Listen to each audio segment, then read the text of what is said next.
Hey kids, it's me, Kevin Smith. 5 years ago, I had a massive widowmaker heart attack. I don't know if you heard about it. Of course you did, because I would not stop talking about it for 5 years. It was the most exciting thing that ever happened to me since Clerks. And we're going to do that again, because I just went through a thing that I think a lot of people go through, but nobody ever talks about. So I'm going to give you some details, and hopefully it'll be useful in your own life, okay? Here we go. For the last month, I have been at a mental health facility. In the, parlance of our times, I went crazy. I lost my marbles. I had a complete break with reality and became very dissociative. This next section is about sexual abuse. When I was 6 years old, there was a kid a little older than me, 9 or 10. I don't know who he was, because I grew up in a summer town and people were kind of transient in the summertime particularly. So I don't know who this kid is. I see his face very clearly. Never saw him again after this incident. Took me, and I was 6 years old, and a friend of mine, whose name I won't disclose, but she was a 6-year-old girl, and made us put our mouths on each other's genitalia. The other kid, the older kid, was going to make us put our mouths on him, and then an adult walked past. It was an alleyway behind an apartment building. It was sheer white walls, and there were no windows next to us, only on the second floor. And on the other side of us was a fence that had grape leaves covering it. So unless you walk right past the alley, you never would have known what happened. You wouldn't even have seen us. And luckily, some adult did walk past the alley. It was like, what's going on? And chased those kids away. And then I went home and never said anything because I was scared and humiliated and ashamed. And, I was a Catholic kid, so I was like God and worried about sin and whatnot, and never told anybody about it. I've told the story in my life to other people, but always presented thusly. Oh, I played doctor when I was a kid. Recently, when I was at a facility called Sierra Tucson in Arizona, mental health facility that literally saved my life. I was talking to my trauma therapist, Kelly Parks, and I told her this story. And she stops me dead. We were walking around the track, and she goes, Kevin, that's sexual abuse. And I said, no, it's not. We were playing doctor. And she goes, doctor is, I'll show you mine, you show me yours. If there's a third party instructing you what to do, and it's against your will, that's sexual abuse. And so blew my mind. And I was like, why my whole life have I thought I was playing doctor? And Kelly said, because it was a traumatic event. Something insanely traumatizing happened to you. And in order to live with that, in order to survive after something like that, your coping mechanism was to minimize it, to make it small, to make it, we just played doctor. Perhaps because later in life, I heard of other people getting abuse, or sexual abuse became more talked about. And since it didn't sound like other stories I heard, I was able to keep it small. And that's what we do. Everyone suffers trauma and then tries to keep it small in order to survive. It's a survival mechanism. Everybody suffers trauma on a regular basis. It's a process where the amygdala in the brain goes into protection mode in order to protect the mind, in order to protect the body. You might have heard of the term fight or flight, the fight or flight response. There's also two others that they've added. There's fight, there's flight, there's freeze, and there's fawn. Freeze is something that happened to me at age 6. The amygdala is crazy, man. It's in your brain. It's the lizard brain part of you. It's the thing that protects you your entire life. And it's what reacts to trauma, as does the human nervous system. So when I was in Sierra Tucson, at first, I didn't really want to talk about the traumas that I suffered.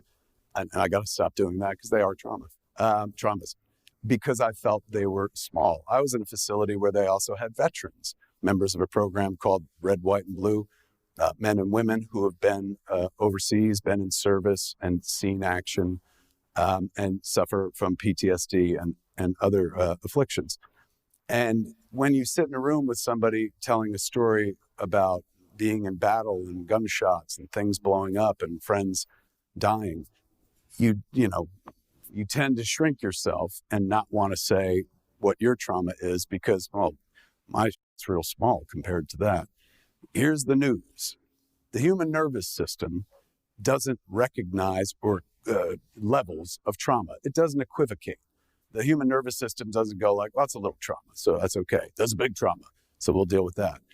The same traumatic effect of having a kid in an alleyway say, put your mouth on that person, is the same traumatic effect of nearly getting hit by a car, the same traumatic effect of being mocked in a classroom in front of people, the same traumatic effect of having a gun put into your face.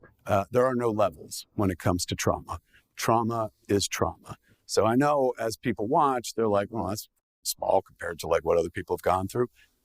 That's patently not true. It's scientifically not true. Trauma is trauma.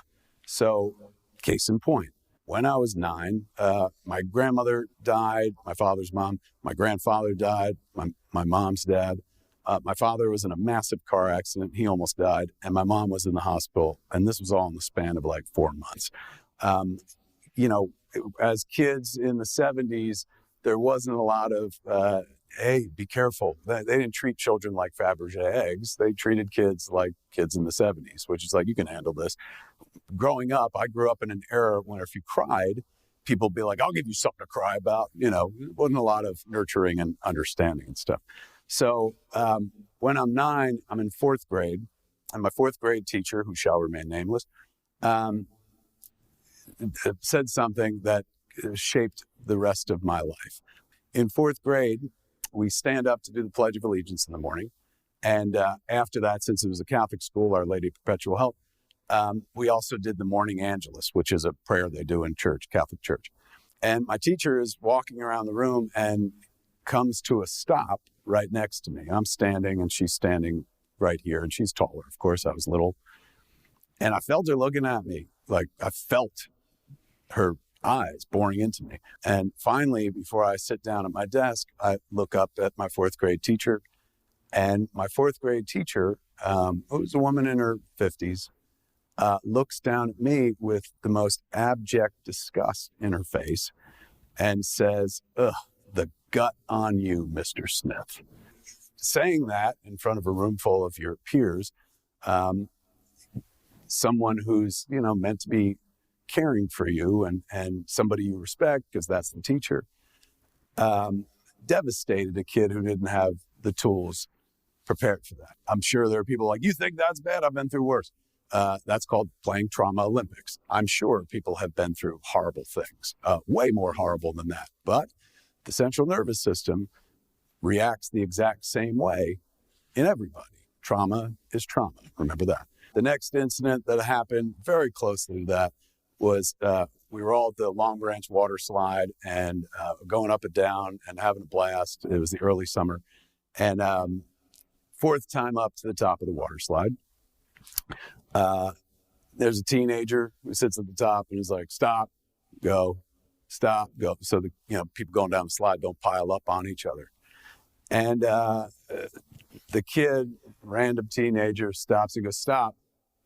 Pregnant ladies can't ride the slide. Sounds minimal.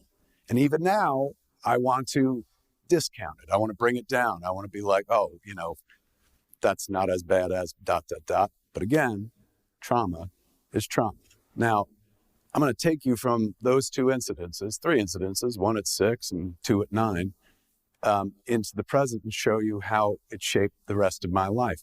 A 6-year-old kid who was terrified of being told to do something that was completely foreign to him,